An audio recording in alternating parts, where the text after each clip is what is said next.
Olá pessoal, aqui é o professor Manuel Campos e vamos lá para mais uma aula sobre os fundamentos de programação funcional. Na aula passada eu fiz uma introdução sobre programação funcional, então se você não viu o vídeo, acessa a playlist do curso ou olha o link na descrição desse vídeo aqui. Na aula de hoje nós vamos falar sobre imutabilidade. Esse é um dos aspectos mais importantes da programação funcional e tem muito a ser coberto, então vamos lá para a gente entender o que é isso. Imutabilidade é a impossibilidade de você alterar variáveis. Isso é um recurso que várias linguagens de programação têm e a gente vai ver como que em diferentes linguagens isso funciona. E quando a gente fala de imutabilidade, quer dizer que você não pode alterar o valor de uma variável. Isso significa que a gente não pode reatribuir nenhum valor depois que aquela variável foi inicializada. Só que as coisas não são tão simples quanto parecem. Se a gente pensar em atributos de um objeto, depois que o objeto for criado, você não pode mais alterar os valores daqueles atributos para você ter, de fato, imutabilidade. Então, se você tem um objeto cubo e esse cubo tem uma cor, você não poderia alterar a cor do objeto cubo depois dele ter sido criado. Algumas linguagens como Haskell já têm esse conceito de imutabilidade padrão. Isso quer dizer que quando você declara uma variável, elas são automaticamente imutáveis. Você não pode alterar o valor dessa variável posteriormente. É tudo constante por padrão. Cada linguagem vai ter um suporte maior ou menor a esse recurso de imutabilidade. Isso quer dizer que vai ser mais fácil ou mais difícil aplicar esse conceito.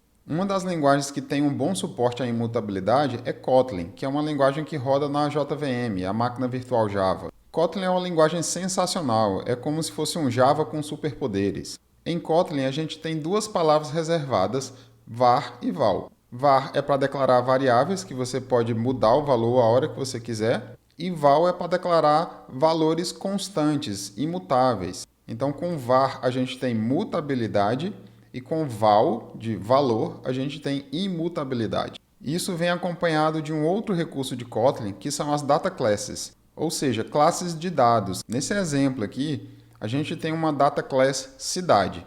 E observem que eu declarei um atributo nome, essa data class em Kotlin ela é uma forma simplificada da gente criar uma classe para armazenamento de dados e definindo cidade como uma data class, a gente vai ter alguns recursos adicionais, como por exemplo a implementação do método toString e alguns outros recursos que já vão vir por padrão. Na classe cidade, você pode observar que eu criei um atributo nome, só que eu usei var. Isso quer dizer que o nome ele pode ser alterado, o nome da cidade pode ser alterado.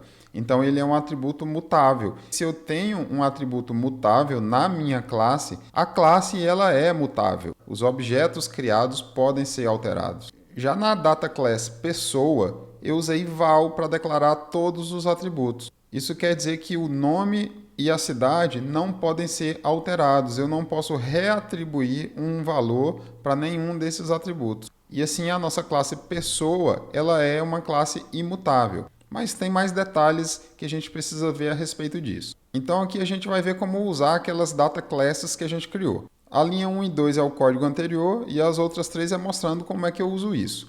Na linha 3, a gente está instanciando uma pessoa. E uma das facilidades de uma data class em Kotlin é que ele vai criar automaticamente um construtor, incluindo todos os atributos que eu defini para a classe. Então, como eu criei uma classe pessoa com os atributos nome e cidade, eu já vou ter um construtor onde eu consigo passar todos esses valores por parâmetro. E vejam que P eu declarei como val, é como se fosse uma constante. A partir do momento que eu atribuir um valor a P, eu não posso mais reatribuir. Da mesma forma, nome e cidade lá em pessoa foram declarados como val. Como na linha 3 eu já tinha definido esses valores no momento da instanciação da pessoa, na linha 4 e 5, se eu tentar atribuir um novo valor, eu vou receber um erro de compilação, porque esses valores eles são constantes, eles são imutáveis. Só que tem um pequeno detalhe escondido aí nisso tudo. Se a gente observar bem lá na nossa classe cidade, o nome foi declarado como var. Isso quer dizer que o nome da cidade ele pode sim ser alterado. Lá anteriormente a gente viu que dentro de pessoa, o atributo cidade ele é val. Eu não consigo reatribuir uma cidade depois que eu tiver instanciado uma pessoa. Mas como o nome da cidade é variável, eu consigo alterar o nome da cidade a hora que eu quiser. Então esse exemplo aqui ele mostra exatamente isso. Na linha 6, se eu tentar reatribuir uma cidade para a pessoa, vai dar erro. Na linha 7, se eu tentar alterar o nome da cidade, eu consigo sem problema nenhum. Então, a minha classe pessoa, ela não é totalmente imutável. Então, a gente chama isso de shallow immutability, que quer dizer uma imutabilidade rasa. Eu consigo ter imutabilidade até um determinado nível, num nível ali superficial. Por isso, você tem que ter muito cuidado e observar bem o teu código, para ter certeza de que realmente está tudo imutável como você gostaria que fosse. E aí, passando para linguagens como Java, como é que fica essa questão de imutabilidade? Antes do JDK 16, a gente só tinha a opção de usar a palavra final para definir que uma variável, um atributo, ele é final, ou seja, quer dizer que ele é constante. Seria o val lá do Kotlin. Então, nesse exemplo aqui, eu tenho uma classe pessoa que segue a mesma estrutura daquela classe lá do Kotlin. Eu tenho nome e cidade que são final, que não podem ser alterados. Eu não vou incluir setters, eu só tenho getters. Os getters vão obter o valor desses atributos e os setters eles seriam usados para alterar. Mas eu nem consigo incluir setters aqui, porque como os atributos nome e cidade são final, se eu incluir um setter, tipo setNome, para tentar alterar o nome da cidade, o compilador vai acusar que eu não posso fazer isso. Mas percebam que é bem mais verboso, né? A gente tem que escrever muito mais código. Então no Java a gente não tem o val, mas a gente tem o final var, que é uma variável final, uma variável que não pode ser alterada. O nome é estranho, né? Porque variável quer dizer que varia, né? Então é bastante confuso. Então lá em Kotlin a gente não tem esse final, você coloca ou val ou var. E faz muito mais sentido lá em Kotlin, né? As convenções adotadas pela linguagem. Então aqui na linha 1, eu estou declarando uma variável final usando esse operador var da linguagem Java. Isso quer dizer que eu não vou poder reatribuir um valor para essa variável cidade. Da mesma forma, P, que é um objeto do tipo pessoa, uma variável do tipo pessoa, também é final, eu não vou poder reatribuir. Então, na linha 3, se eu tentar reatribuir uma pessoa a P, vai dar erro de compilação dizendo que essa variável é final. Nas linhas 4 e 5, eu também não consigo fazer essas operações. Na linha 4, diferente de Kotlin, né, o nome ele é privado, a gente não consegue acessar o nome diretamente. Isso quer dizer que se eu quisesse alterar, eu deveria chamar o setNome, mas o setNome ele não existe, que é o código aí da linha 5. Mas se você está se perguntando de onde é que saiu esse var do Java, isso vem desde o Java 10. E isso foi uma das grandes melhorias que foi introduzida na linguagem para simplificar a escrita de código, tornar a escrita de código mais sucinta. Mas de qualquer forma, aquele código que a gente viu em Java, ele é bastante extenso, então tem uma forma da gente simplificar isso. Felizmente, no Java 16 eles introduziram o recurso de record. Record quer dizer registro, é a ideia de uma classe para registrar dados, para você armazenar dados. É como uma data class lá do Kotlin que vai trazer a grande maioria das facilidades que linguagens como Kotlin trazem. E no caso da declaração, é até mais simples que Kotlin, porque a linguagem Java decidiu adotar uma convenção que quando você cria um record, todos os teus atributos eles são automaticamente final. Você não precisa escolher, como é o caso de Kotlin. Eu tenho que dizer se eu quero que seja variável ou quero que seja valor, que quer dizer que é constante. Aqui você não especifica nada e automaticamente os atributos eles vão ser final. Depois que você instanciar esse pessoa record aqui, um objeto pessoa record, você não vai conseguir alterar nem o nome nem a cidade. Então a gente tem uma facilidade a mais com esse recurso novo da linguagem. Mas a gente também tem problema da imutabilidade rasa, imutabilidade superficial. Então vamos voltar lá naquela classe pessoa, né? Onde a gente tinha definido os atributos nome e cidade como final. E embaixo a gente tem uma classe cidade, só que observa lá, cidade tem um atributo do tipo string, o nome da cidade, que não é final. E tem um setter. E se tem um setter, quer dizer que eu consigo alterar o valor do nome da cidade. Então, a cidade não é imutável. E como dentro da pessoa eu uso cidade, quer dizer que a pessoa também não é totalmente imutável. É o mesmo problema que a gente tem lá em Kotlin. A pessoa ela é superficialmente imutável, enquanto cidade é mutável. Por culpa da cidade, a pessoa não é totalmente imutável. E aqui a gente tem o mesmo problema que a gente tinha no nosso código em Kotlin. Na primeira linha eu declarei uma variável final, cidade, isso quer dizer que eu não consigo reatribuir um novo objeto cidade para essa variável. Na terceira linha a gente vai ter um erro de compilação, porque o set cidade não existe. Lembra que o cidade em pessoa é final e a gente não tem um setter? Então esse método ele não existe e o código não compila. Mas a última linha eu consigo alterar o nome da cidade que está associada àquela pessoa que eu criei.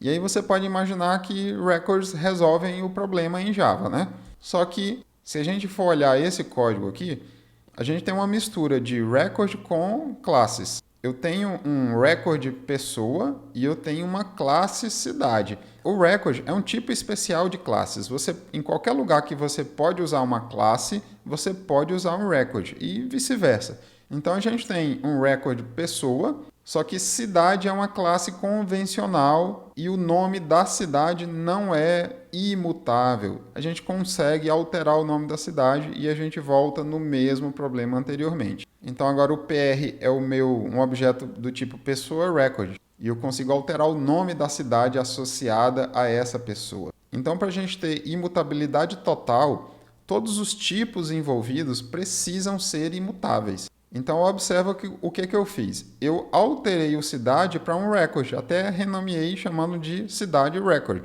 O pessoa usa cidade, pessoa é um record, cidade é um record. E cidade não tem relacionamento com nenhuma outra classe, com nenhum outro record.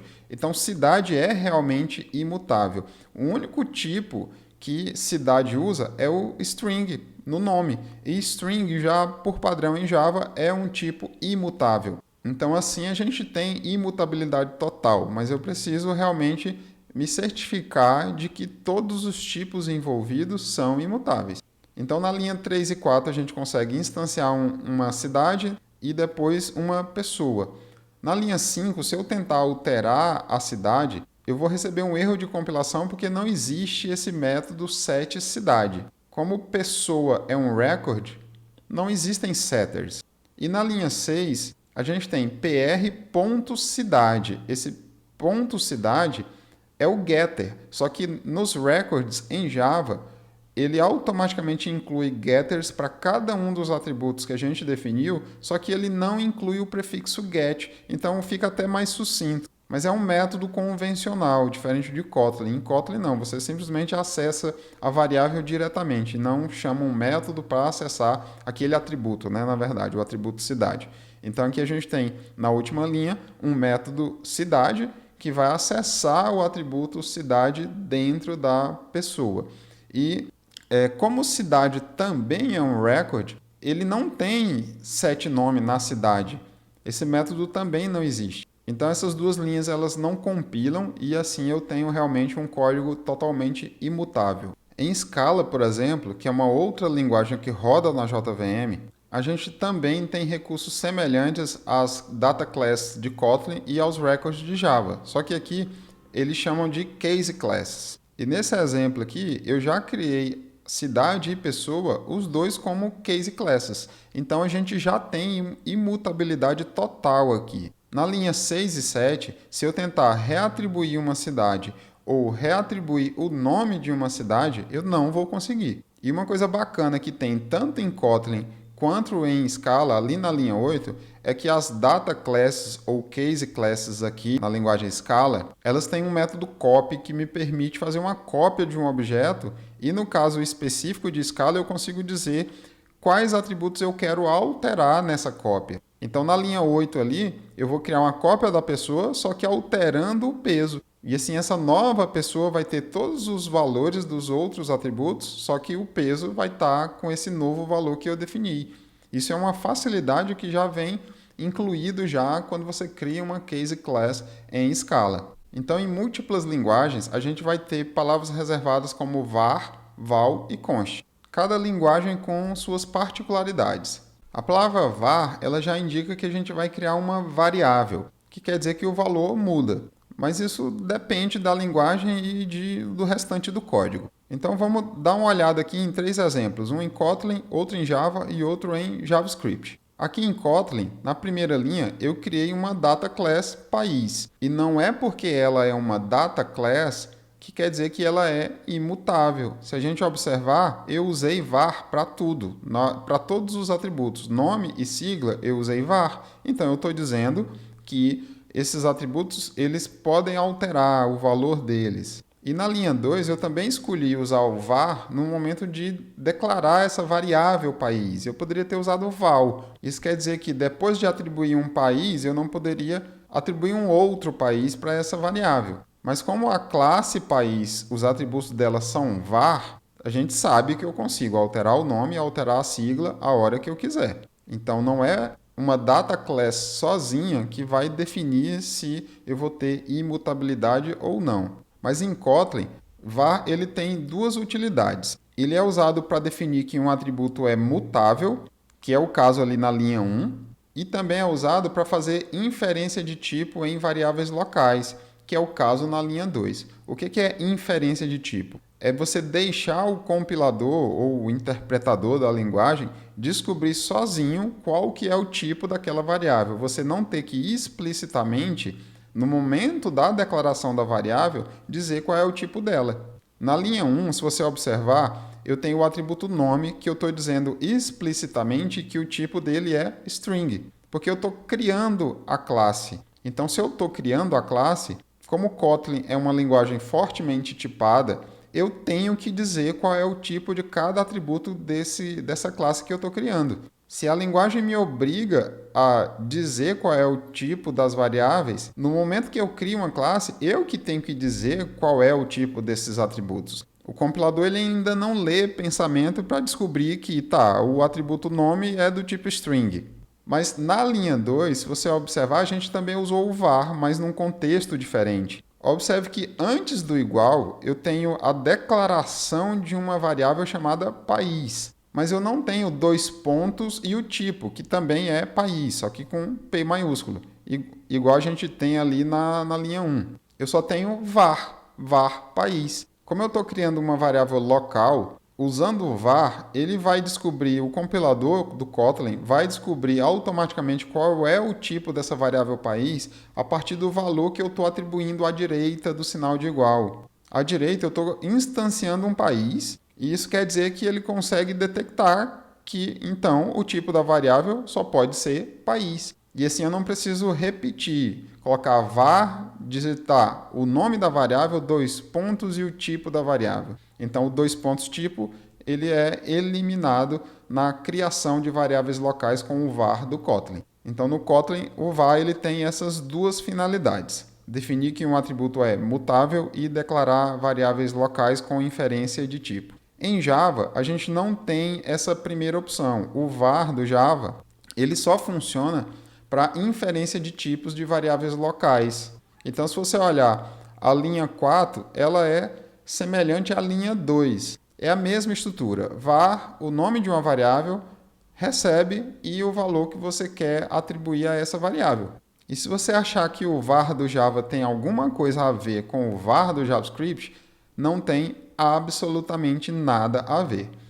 Na linha 6, a gente está vendo um exemplo de uma variável em JavaScript usando var, que nesse caso ele vai criar uma variável global. É assim que o var funciona em JavaScript. Inclusive, isso é totalmente desaconselhável. O uso de var ele não é recomendável. Por quê?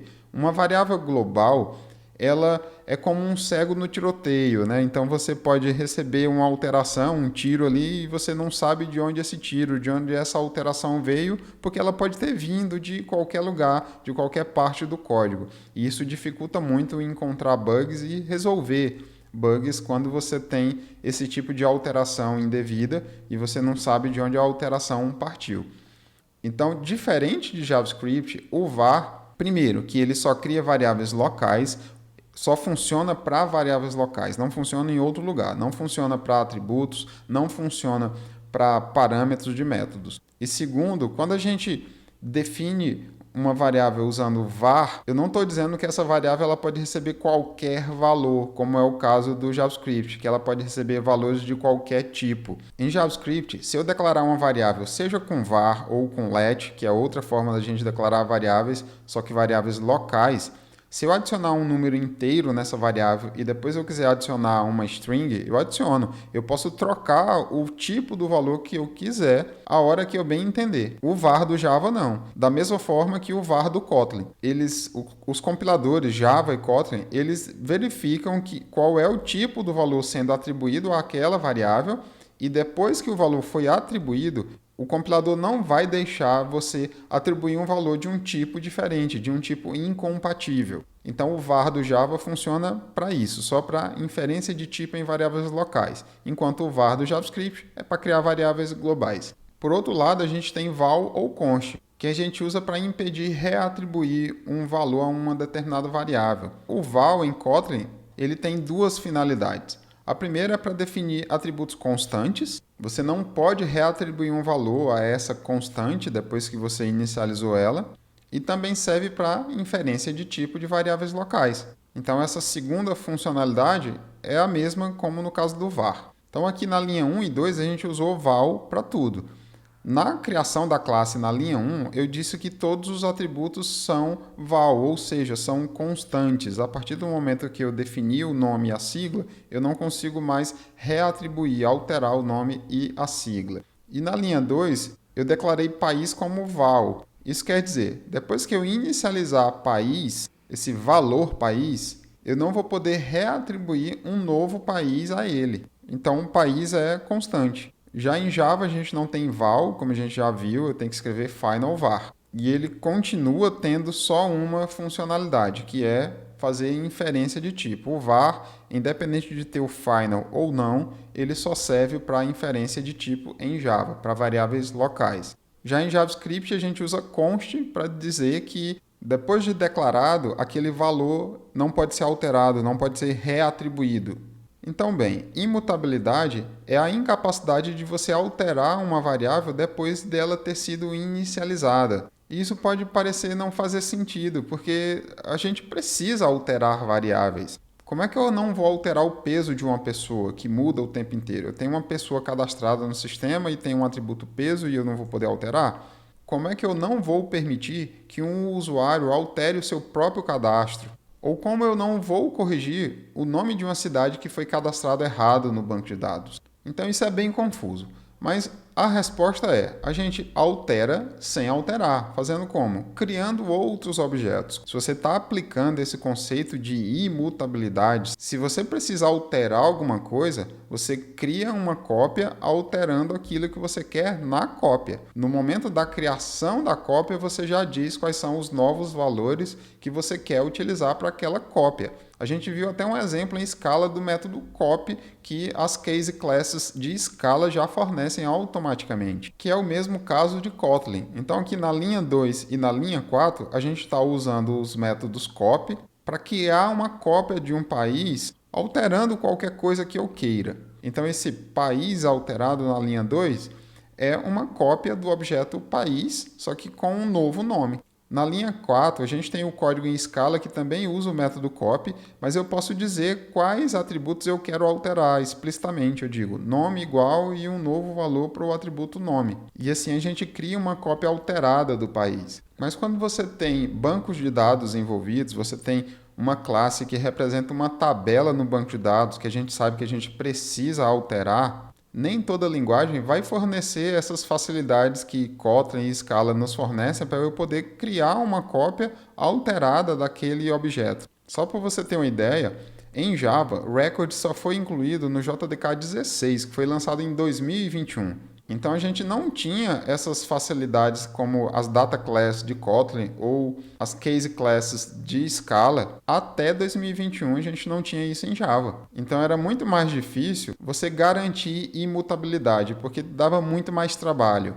E aí o que aconteceu foi que, principalmente em Java, quando a gente tem banco de dados, a gente acabou criando classes que não são imutáveis, porque era simplesmente o jeito mais fácil. A gente se acostumou com aquilo, quem é programador em Java há muito tempo, foi assim que a gente fez a vida inteira e a gente simplesmente se habituou. Exatamente por isso que dificilmente você vai ver classes que representam tabelas no banco de dados serem criadas em Java como records.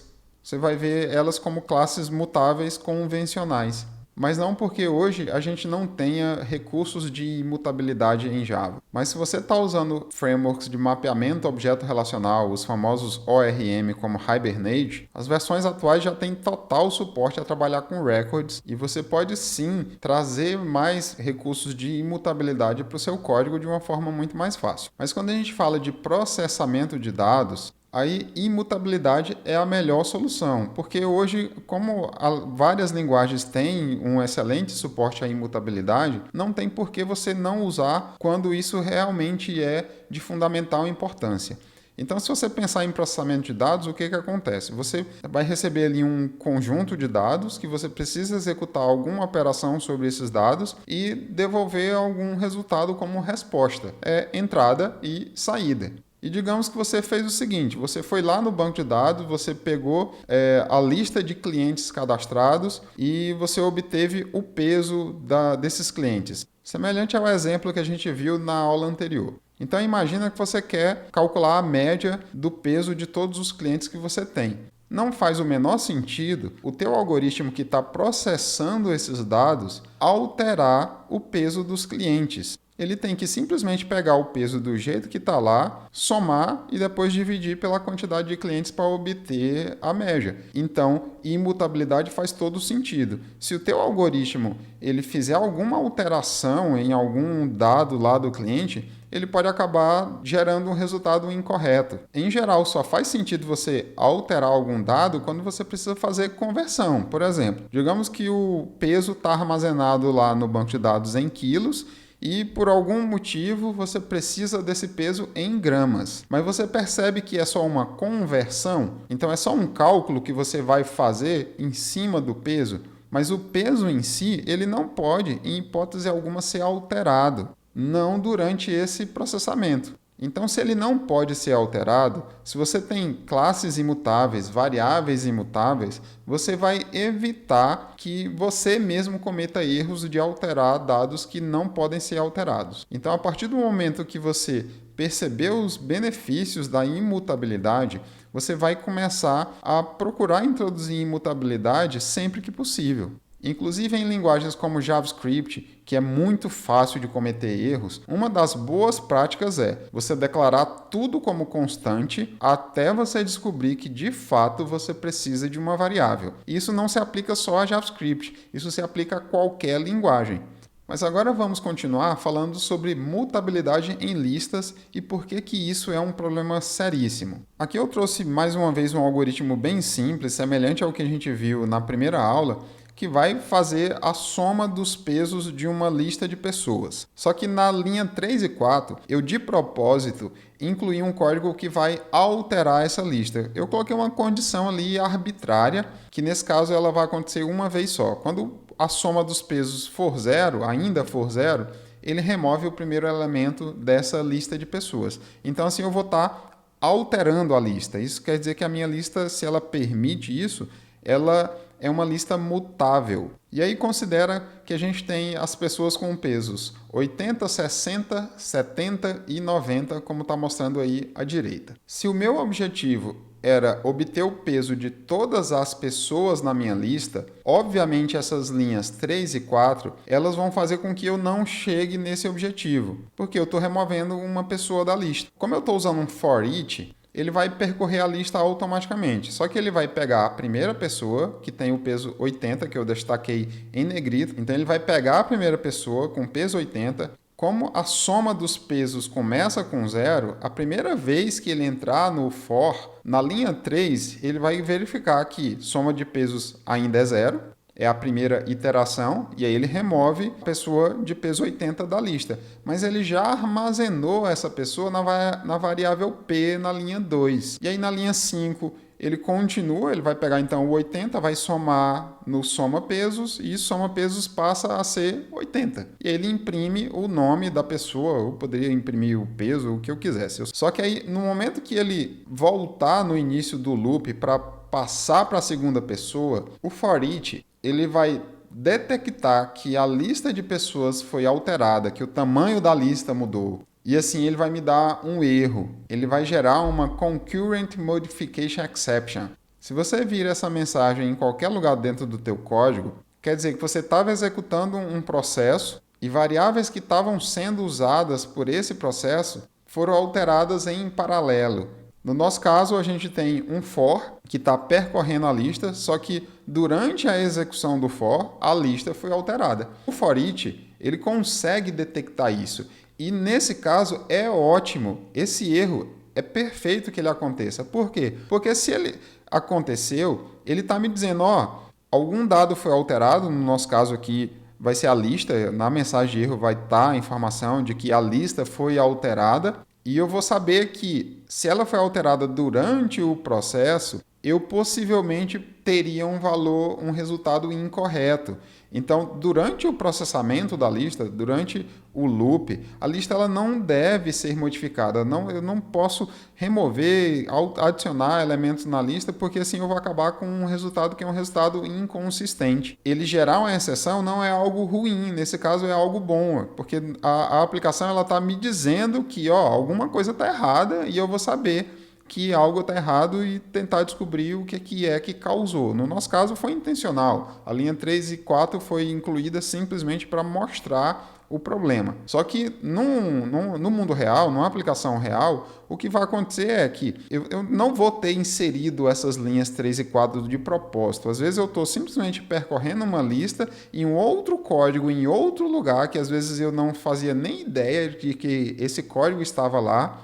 Ele foi lá e alterou a minha lista enquanto eu estava percorrendo ela. E aí é importantíssimo que eu tenha uma exceção, uma mensagem de erro, para que eu saiba e tente identificar qual foi a origem dessa alteração indevida, porque a minha lista é uma lista mutável, ela aceita alterações indevidas, mas, felizmente, num for each, ele consegue detectar esse tipo de problema. Então, nesse caso, no momento que o código tentar continuar a execução, ele vai dar erro e vai interromper o loop. Ele vai interromper a execução desse código. Isso quer dizer que a gente nem vai chegar na linha 8 e eu não vou ter nem sequer um resultado. Eu vou ter uma exceção e não um resultado final que, se eu tivesse um resultado final, esse resultado ele poderia ser um resultado inconsistente, um resultado incorreto. Mas beleza, então bora fazer o mesmo código, só que agora usando um for tradicional, um for com i. E o código ele faz a mesma coisa. A única diferença é que eu tenho que na linha 5 eu mesmo obter a pessoa da posição i, da posição atual. E esse código ele tem dois problemas. Se o objetivo é obter a soma do peso de todas as pessoas, ele não está fazendo isso, justamente pela linha 3 e 4. E o segundo problema é que dessa vez ninguém vai me avisar de que a lista foi alterada durante o processo de cálculo da soma dos pesos. Então eu posso receber um valor incorreto, que é o que vai acontecer nesse caso, e achar que está ok, achar que está certo aquele valor. Isso é um problema grave. Então vamos lá executar esse código. Ele começa com a soma de pesos igual a zero, o i começa com zero, que é a primeira posição dentro das listas, e diferente do for each, quando ele entrar dentro do for, na linha 3, ele ainda não acessou essa primeira posição, essa posição 0. E aí com isso ele vai lá, ele verifica que soma pesos é igual a 0, eu acabei de entrar no loop, vai ser 0, e aí ele remove o primeiro elemento. Então se você olhar aqui à direita, a gente tem em negrito, pesos em negrito são os pesos que ele de fato vai acessar. Então apesar do peso 80 ser o primeiro elemento, como na linha 4 ele vai remover esse elemento, eu vou passar a ter como primeiro elemento o 60. Então, na linha 5, quando ele tentar acessar pessoas na posição 0, o 0 não é mais o 80 foi removido. Agora o 0 é o 60. Então, ele vai pegar 60, 70 e 90. Ele vai pegar só os 3 últimos elementos e a soma vai dar 220. Mas nenhum erro é apresentado. E aqui eu tenho uma segunda versão daquele código, só para você ver que com o for tradicional, como é você que fica encarregado ali de alguns detalhes, de definir como que a tua lista vai ser percorrida, de acessar os elementos dentro da lista, dependendo da ordem que você escreveu o código, da forma que você escreveu o código, você pode ter outro valor diferente. Então, anteriormente, a gente teve como resultado 220, que está errado, e com essa versão eu vou ter 240, que também está errado. O que é que eu mudei? Eu só tirei a linha 5 da versão anterior, que acessa o elemento na posição i, e eu joguei ela para a linha 3 aqui na segunda versão. Ou seja, eu pego a pessoa antes de remover, que é a mesma coisa que acontece na primeira versão com o for each. A diferença aqui é que eu não vou ter erro nenhum. Então ele executa normal, como se tudo tivesse normal, e vai me dar um resultado final que é um resultado incorreto. Então vamos lá entender como é que ele chegou nesse 240 com essa modificação, com essa inversão aí dessa linha que eu mencionei. Então bora lá, ele começa com o i igual a 0. E aí quando ele entra no loop, na linha 3 ele vai pegar a pessoa da posição 0 e vai armazenar em P. A pessoa da posição 0 tem peso 80. Só que aí em seguida, quando ele entrar na linha 5, ele vai remover essa pessoa de peso 80 da minha lista. Então agora a minha lista pesos só tem 3 elementos, mas ele já tinha guardado a pessoa de peso 80. E aí ele soma esses 80 no soma pesos passa para 80. E aí quando o i for para 1, olha lá o que aconteceu. Ele pulou 60. Antes o i era 0, agora o i é 1. Mas na versão original da lista, a posição 1 era 60. E não 70. Então ele vai pegar os 70, vai somar com os 80 que tinha anteriormente, dá 150. Quando o i avançar para 2, ele continua normal até o final da lista. E assim a gente tem um total de 240. E olha lá quais foram os valores que ele acessou. Eu tinha 4 elementos, eu removi um, então ele acessou só o 80, o 70 e o 90, pulando o 60. Então, a versão correta seria essa versão aqui, uma versão procedural, né? Onde eu não estou fazendo alterações na minha lista. Mas lembrem, se a minha lista pessoas é uma lista mutável, essa alteração ela poderia vir de outro lugar. Eu posso ter passado essa lista pessoas para um outro método que pode estar executando em paralelo, simultaneamente com o meu loop aqui. E esse outro método para onde eu passei a lista de pessoas, ele poderia alterar a lista. Então isso é para mostrar como mutabilidade é um problema sério. E aqui, considerando que nenhuma outra parte do código vai alterar a minha lista durante a execução do loop, o resultado final é 300, que é a soma do peso das 4 pessoas da lista. E se você quiser criar uma versão funcional, como a gente viu alguns exemplos na primeira aula,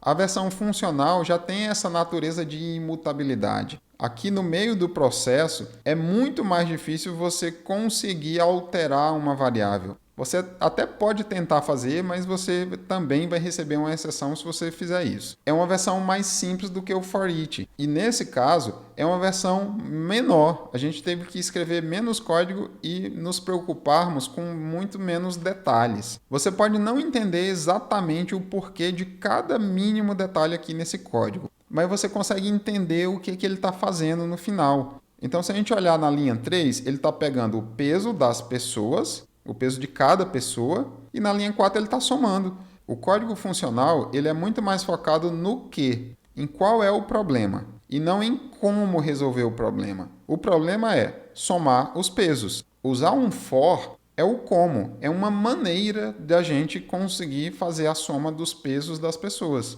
E aqui nessa versão funcional eu não me preocupo com o como, eu foco só no que. E a gente ainda tem de brinde muito menos probabilidade de a gente introduzir alterações indevidas nas nossas variáveis. Mas aquela forma da gente instanciar uma lista que eu mostrei no início desse tópico, ele cria uma lista modificável, que você pode adicionar e remover elementos da tua lista. Os elementos da tua lista eles podem ser mutáveis ou não. Eu posso ter uma lista de pessoas e a pessoa ser imutável, mas a minha lista não ser. Quer dizer, eu consigo adicionar pessoas, remover pessoas. E eu posso também ter o contrário. Eu posso ter uma lista que eu não consigo modificar, eu não consigo adicionar nem remover pessoas, mas eu consigo alterar as pessoas dentro da lista.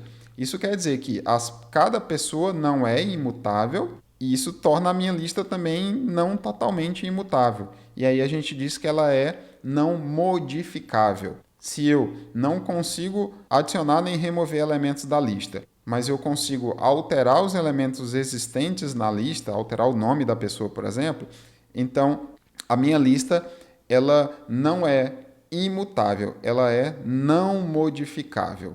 E para eu criar uma lista não modificável, que eu não consiga alterar o tamanho dela, justamente para evitar aqueles problemas que a gente acabou de ver, em Java a gente tem alguns métodos. A gente tem o collections.unmodifiableList, que cria uma lista não modificável. Essa nova lista, ela é não modificável. Isso quer dizer que se eu percorrer ela, eu vou ter a garantia de que durante o processo de loop sobre essa lista, você não vai ter novos elementos sendo adicionados ou elementos sendo removidos dessa lista. Então, com essa nova lista, as linhas 2 e 3 elas não funcionam.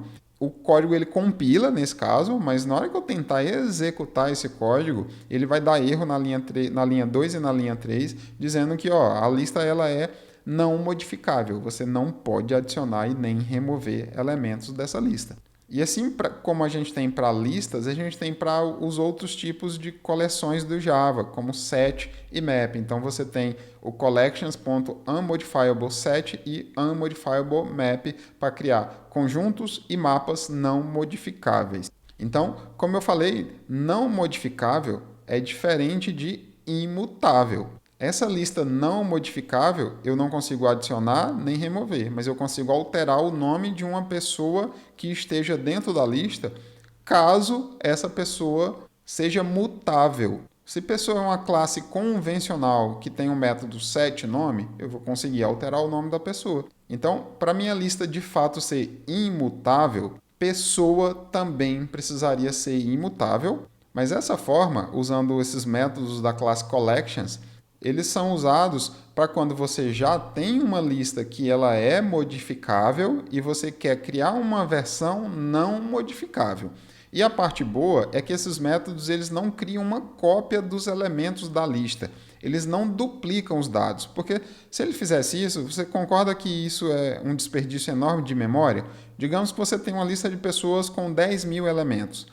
Se no momento que eu criasse uma lista não modificável, ele duplicasse a lista, eu agora teria duas listas de 10.000 elementos. Ou seja, eu estou dobrando o consumo de memória. Mas não é isso que acontece. Com esses métodos, o que eles fazem é simplesmente modificar a implementação de métodos como add e remove para impedir que, quando eu chamar esses métodos, eles alterem de fato a lista que está originalmente armazenada dentro dessa nova lista que eu criei. Mas só que desde o Java 9, a gente tem um recurso que são as Collection Factories. São fábricas de coleções para a gente já criar coleções não modificáveis de início. Aquela versão anterior é para quando você não tem opção. A lista, você simplesmente recebeu uma lista modificável e você não tem o que fazer e você quer transformar aquela lista numa lista não modificável. Esse caso aqui é para quando você pode criar a lista. É você que está encarregado de criar a lista. A coleção em geral, que pode ser uma lista, um conjunto, um mapa. E aí você tem a escolha de já criar essa lista de forma não modificável, usando os métodos list.off, set.off e map.off para criar listas, conjuntos e mapas. Então percebe na primeira linha, no list.off, eu já estou passando os objetos pessoa que eu quero que componham a lista. E assim esse método off vai me devolver uma lista de pessoa, como antes, só que ele não vai me deixar adicionar nem remover elementos dessa lista. Se eu tentar fazer isso, eu vou receber um erro em tempo de execução. Os métodos add e remove, eles continuam lá. Isso quer dizer que o Java ele ainda não tem um suporte completo à imutabilidade como outras linguagens têm. E para terminar, só relembrando que val ou const sozinhos não garantem imutabilidade. Da mesma forma que records lá do Java, ou data classes de Kotlin, ou as case classes de Scala, sozinhos também não. É um conjunto das duas coisas.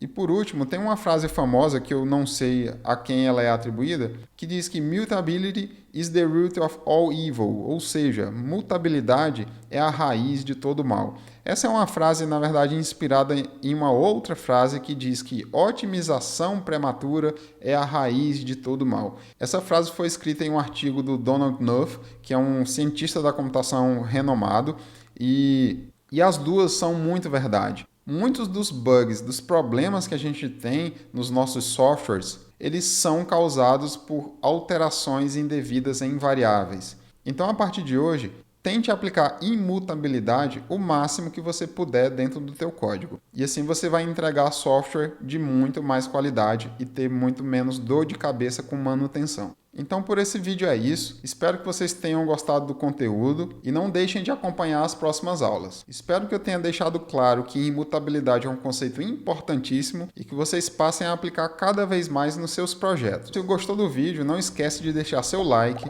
e se inscrever no canal. Qualquer dúvida, posta nos comentários e até a próxima aula.